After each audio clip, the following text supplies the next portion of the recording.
This part work has been supplied to me free of charge from Fanhome.com. Please pop along to their website and see all of the other build-up part works that they have to offer, as well as other collections of collectible things. I would like to thank Fanhome for providing me with the part work so I can produce these videos for your enjoyment and educational needs. If you'd like to build one of your own, pop along to fanhome.com. They're available in many countries worldwide. If you do want to build one, leave a note in the comments to let me know how you're getting on, and let me know how I'm getting on as well. I'd like feedback of all types. So thank you once more to Fanhome for providing me with this kit. I hope you enjoy the build. Let's get on with it.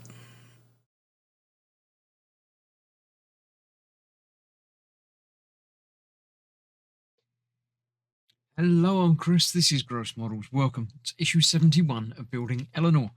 In this issue, we've got the battery. We're building the battery and fitting that to the back plate, I think. The trunk floor. That's what we got there. So yes, let's get to it. We've got the battery here. We're going to put the two terminals in place. They just pop in, and then I held in place with little 12 screws, not 12 screws. I mean 12 is the number of the screws. So I'm going to need the two of those. They are quite tiny, so I'm going to get my tinier screwdriver out. Do those. We've got that. I need two of them out of the packet. There we go. Keep that one safe. That one in the red one.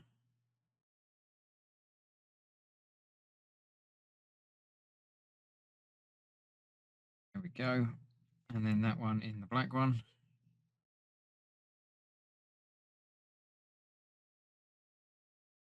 Cool. Then that needs to go into here, that way round, like so. And then we need the other screws to hold that together. I'm going to be using more of these down the line as well, but just only two came out. That's good, because I only really wanted two at the moment. They will go in there. That will hold the battery together.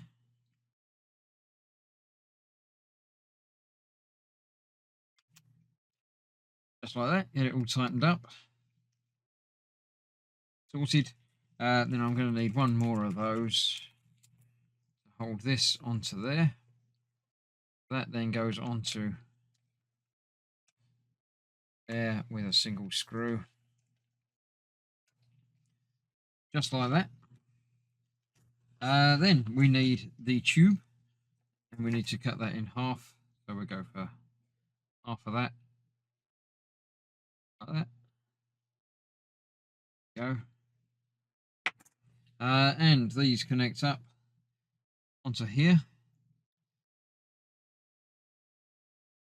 One on the black one, and then down onto that post there.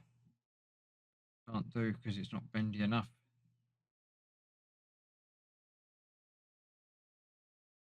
Try that again. Onto the post down there. That goes on there better. And then that one onto the black terminal.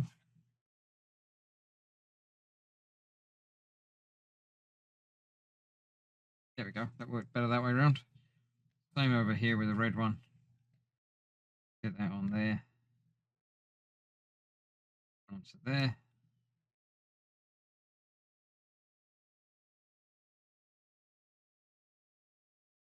Nope, I can say cool, but it's not that cool because it came off again. On there a little bit further, and it's come off the bottom. Can't have it both ways. This is why we can't have nice things. Right, that's on there nice and secure. Let's then try and get that one on there without pulling off a little bit. There we go. That's the battery connected. And then we need to cover it all up with this cover, which will go over all of it. And actually needs to go that way around. Really make out. So I'm going to hope it's that way around. Yes, because that's not in the same place as that.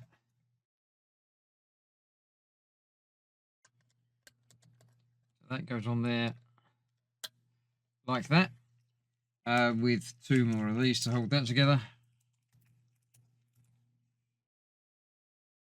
And then that will go on the top. I'm going to put that on the top now.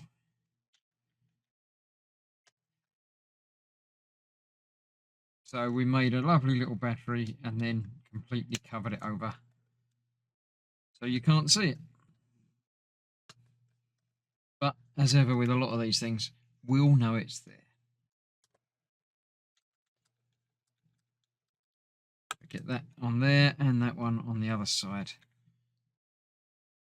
So we've got our battery in a box connected to the floor pan, and you can take that off if you do ever want to check to make sure your battery's still in there. You still can, because that's not screwed in place, that's just pushed in place like so. So that is that's this issue completed. Join me for the next one, when we are going to be doing the fuel tube, putting that onto here. So thanks for watching, stay safe, I'll see you soon, bye bye for now.